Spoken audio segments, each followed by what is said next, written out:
There's a reason Buddhist wisdom has lasted over 2,500 years. It doesn't promise an easy life. It doesn't sell you false hope. It doesn't preach eternal comfort. Instead, it offers something more valuable: the truth, unfiltered, unflinching, yet deeply freeing. But truth, as the Buddha said, often feels like a flame, bright, illuminating, but also frightening. Because once you see the truth, you can no longer hide. You can't go back to ignorance. You can't pretend you didn't feel that shift deep inside. This story isn't just about Buddhism. It's about you. It's about the truths you secretly fear, the ones you avoid in the busyness of your daily life. The truths that seem dark at first, like impermanence, suffering, non-self, but are actually the keys to emotional freedom, deep peace, and fearless living. Each chapter in this journey explores one of these truths, wrapped in a powerful fictional tale. These stories mirror real struggles: heartbreak, ambition, identity, purpose, and how ancient wisdom helps ordinary people transcend them. This is not religion. This is awakening. So take a deep breath, let go of what you think you know, and walk with us into the first truth that most people run from. Scene 1. The monk and the mirror. High in the misty hills of northern Thailand, nestled beneath banyan trees and birdsong, stood an ancient monastery called Wat Surya, the Temple of the Sun. It was home to many monks, but one in particular stood out: a young man named Anand. Anand had joined the monastery 5 years ago, seeking to escape the unbearable pain of losing his fiancée, Mira, in a sudden car crash. She was his everything, and when she died, it felt like the world collapsed. The only place that gave him some peace was this monastery. The chanting, the quiet, the simple life. It numbed the pain. But deep inside, Anand hadn't healed. He had merely escaped. Every evening, he would stare into a cracked mirror hidden behind the monastery, where he kept Mira's picture tucked behind the frame. "I'll never let you go," he would whisper. But one day, an old monk named Ajahn Precha saw Anand with the mirror. Ajahn smiled gently. "You are trying to hold water in your hands, Anand. It will always slip through." Anand didn't respond. He simply walked away. That night, the mirror shattered in a heavy windstorm. The picture was gone. Anand panicked, tore through the garden, the forest, searching. But it was as if nature itself had taken her, and for the first time in 5 years he screamed. Not because the picture was gone, but because he knew now. Everything truly ends. Scene 2. The illusion of permanence. In the days that followed, Anand sank into silence. He wouldn't eat, wouldn't speak. Ajahn Precha sat beside him under the Bodhi tree and said nothing. After hours of silence, the old monk finally spoke. "You believed love was permanent, that grief was permanent, that your pain would be permanent, but none of it is." Anand whispered, "Then what is left?" Ajahn smiled softly. "Freedom." "Freedom?" Anand scoffed. "From what?" "From pretending things won't change." And then Ajahn told him a story, not about gods or enlightenment, but about a man named Kavi who lived 1,000 years ago. Scene 3. The parable of Kavi the king. Kavi was a mighty king who ruled over a prosperous land. He had everything: wealth, wives, warriors, wisdom. But he feared one thing deeply: change. So he ordered his palace to be built from stone, believing it would last forever. He created laws that declared, "The royal blood shall never fade." He even hired alchemists to create an elixir of eternal youth. But one by one, everything changed. A storm destroyed part of his palace. His favorite wife died of fever. His son betrayed him, and even his once black beard turned to white. One night, in his old age, Kavi cried out, "Why have the gods cursed me with loss?" A wandering monk who overheard him replied, "It is not a curse, my king, it is the first truth. Everything changes, even kings." The monk handed Kavi a simple bowl, carved with the words, "This too shall pass." And for the first time, Kavi smiled, not in victory, but in surrender. Scene 4. Why impermanence feels scary. After Ajahn story, Anand wept. It feels like if everything ends, nothing matters. Ajahn nodded. That is what the ego says, but the spirit knows differently. He continued. Impermanence is not a threat. It is a gift. Because nothing lasts, we stop clinging. Because things die, we cherish them. Because people leave, we love deeper while they're here. Then Ajahn pointed to the mountain view. Would you admire this sunset more if you knew it would last forever? Anand looked at the golden sky melting into night. No, he said. I admire it because it's fading. Ajahn smiled. Then you are beginning to understand. Scene 5. From resistance to flow days turned into weeks. Anand stopped visiting the broken mirror. He joined in more meditations. He began to laugh again, especially with the young novices. He planted seeds in the temple garden and smiled when they grew. One day, a little girl from the nearby village gave him a hand-drawn picture of a woman under a tree. She didn't know Anand's story, but the drawing resembled Mira. He framed the picture, not to hold on but to honor the memory without clinging to it. And when the frame blew away in another storm weeks later, Anand simply smiled. This too shall pass, he whispered. Reflection. Your truth. We all try to hold on, to youth, to love, to people, to routines, to who we used to be. But the first truth Buddhism teaches, the one most people fear, is this: impermanence, anicca. Nothing lasts forever, not pain, not joy, not even you. At first it feels cruel, but in time it becomes liberating. Because when you stop clinging, you begin living. When you accept endings, you stop fearing beginnings. Life practice. Embrace impermanence. Here are a few ways you can begin to live with this truth. 1. Notice daily changes. The clouds, your mood, your breath, all of it is flowing. 2. Let go of one object you've been holding on to unnecessarily, old texts, clothes, or regrets. 3. Journal a memory that hurts. Then write, this too shall pass. 4. Sit in silence for 5 minutes, watching your thoughts change moment by moment. You are not here to stop change. You are here to learn how to dance with it. Closing thought. The river flows not because it resists the current, but because it moves with it. Likewise, the more you embrace impermanence, the more peace you will find. The first step to freedom is seeing the truth of pain. In a quiet forest monastery on the outskirts of Chiang Mai, the birds sang to the rhythm of the wind, and the trees stood tall like silent sages.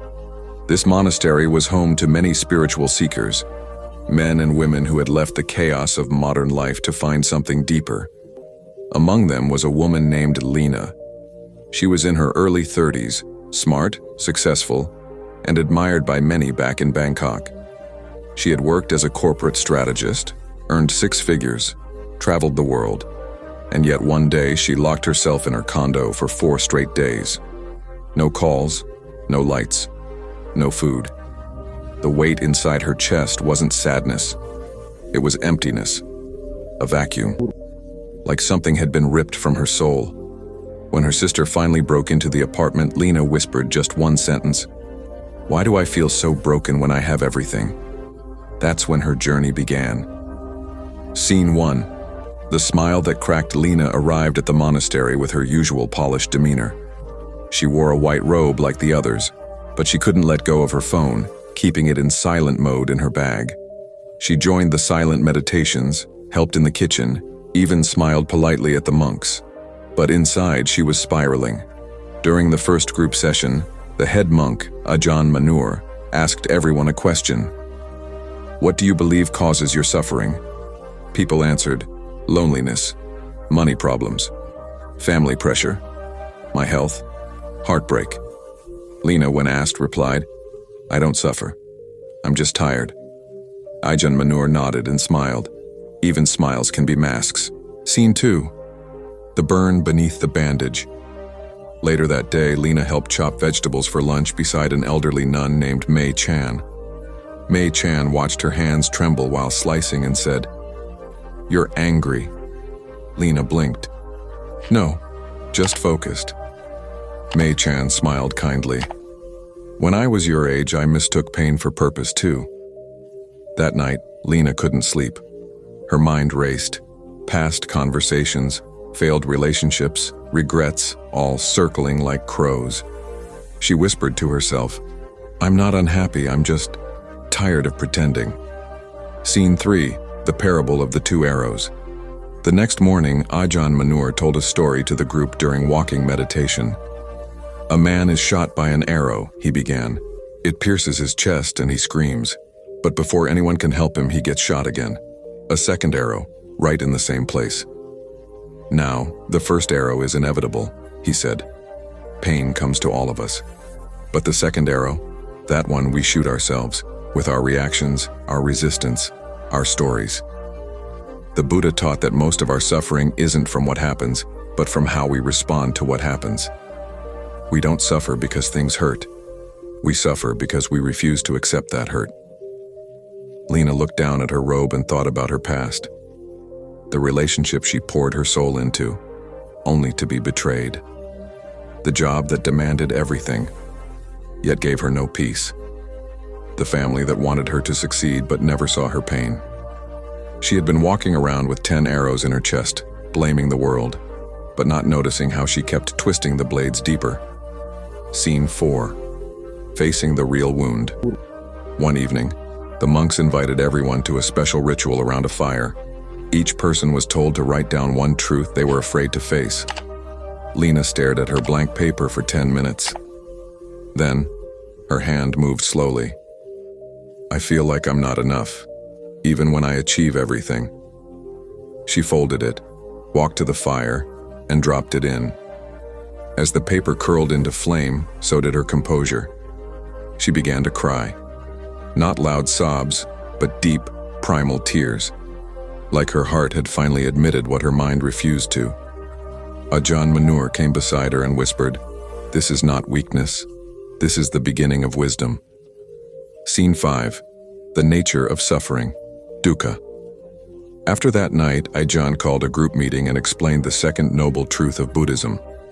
Dukkha, often translated as suffering, but more accurately means dissatisfaction, stress, or unease. Life includes dukkha because things change, impermanence. We crave things to be different. We avoid pain and cling to pleasure. We believe life should match our desires. He said, "You suffer not because life is painful, but because you believe it shouldn't be." Lena felt like he was speaking directly to her. All her life she had chased comfort, success, love, believing if she did everything right, she could avoid pain. But pain is part of life. Not a punishment, not a failure, just reality. Scene 6. Cracked open, not broken. The next week, Lena did something she had never done before. She sat with her sadness. No podcasts, no wine, no distractions. Just a candle, a notebook, and her breath. She wrote, "I miss being a child. I hate how I never feel safe. I am afraid of being ordinary. I want someone to tell me I'm lovable, even when I'm a mess." And with every line, the storm inside her softened. She wasn't broken, she was opening. And for the first time in years, she didn't want to run. Reflection. Your truth. Everyone suffers, but few of us know why. We blame life, we blame others, we blame ourselves. But Buddhism says, suffering is part of life. Clinging, craving, and resistance are the causes of suffering. Understanding this doesn't eliminate pain, but it frees us from being ruled by it. You stop asking, "Why me?" and start asking, "What can I learn here?" Life practice. Befriend your pain. Here are a few ways to explore this truth in your own life. 1. Name your suffering. Say it out loud or write it down. Give it form. It loses power when it's no longer vague. 2. Sit with it. Don't numb it. Don't chase pleasure. Just be still. Observe how pain rises and falls. 3. Stop shooting the second arrow. Notice your reactions. Are you amplifying the pain by telling yourself stories like, "I'm a failure," or "this will never end"? 4. Breathe. 10 slow breaths when you're overwhelmed. That's all. That's presence. Closing thought. You don't need a life without suffering.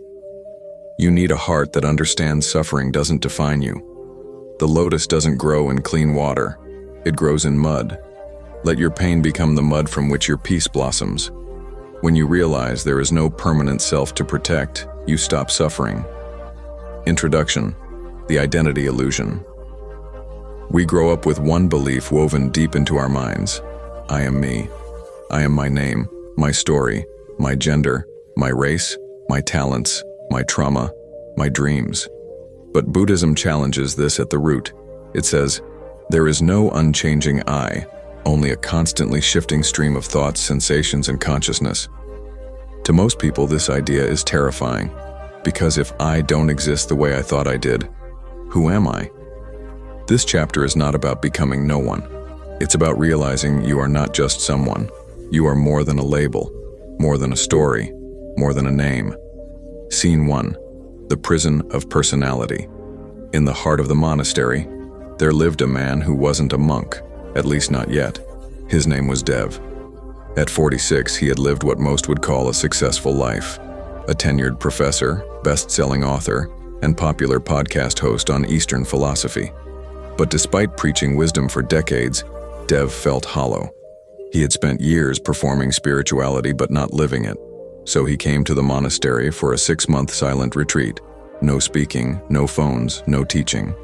The first few days were easy for him. He knew the scriptures, quoted the sutras in his head, even judged the young monks on their technique. But by the second week, he broke, because silence stripped him of his armor. No one cared about his resume. No one praised him. No one validated his knowledge. For the first time in years, he was just another man in a robe, and it terrified him. Scene 2. When the labels fall off, Dev went to Ajahn Manur during a private walking meditation. I don't feel like myself, he said. Good, Ajahn replied. Dev frowned. What do you mean, good?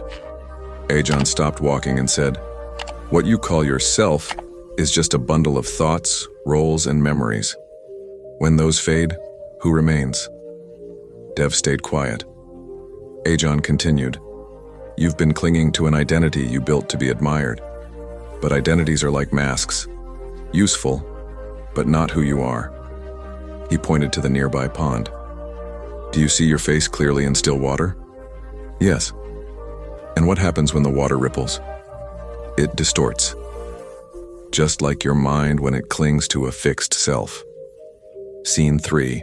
The story of the actor who forgot he was acting.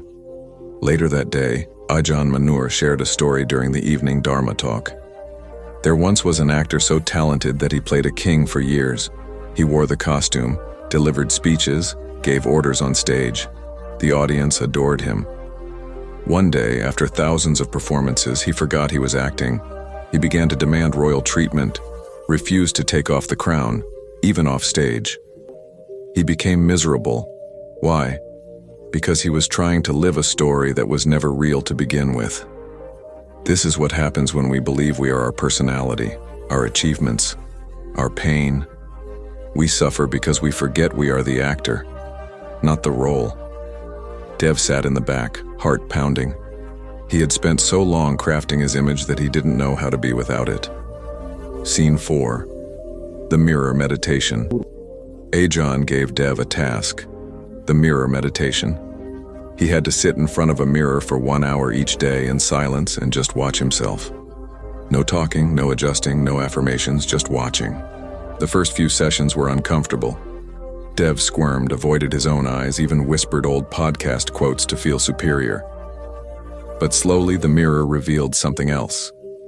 The lines on his forehead, the tiredness in his eyes, the fear underneath the confidence, the child inside the scholar. One day he whispered to his reflection, "Who are you when no one's looking?" and the mirror didn't answer, because the answer was not fixed. Scene 5. The teaching of anatta, no fixed self. In a Dharma discussion, Ajahn explained the concept of anatta. The Buddha taught that there is no unchanging self or soul. What we call I is just a process, like a flame or a river, constantly shifting. You are not your thoughts, they come and go. You are not your emotions, they rise and fall. You are not your body, it ages, it changes. You are not your story, it evolves every day. Freedom begins when you stop trying to protect a fixed identity and start flowing with change. Dev asked, "But isn't this depressing?" Ajahn smiled, "Only if you fear losing what was never truly yours." Scene 6. Letting the masks fall. In week 5, something changed in Dev. He stopped quoting texts in his journal. He stopped trying to meditate perfectly. He even started helping quietly in the kitchen, just chopping vegetables like everyone else. One morning, a novice asked him, "Weren't you famous?" Dev looked up, smiled softly, and replied, "I was playing that role. Now I'm just learning to be." And that night, he wrote a letter to himself. You were never the success. You were never the wisdom. You were never the voice in a mic. You were the space between all of that.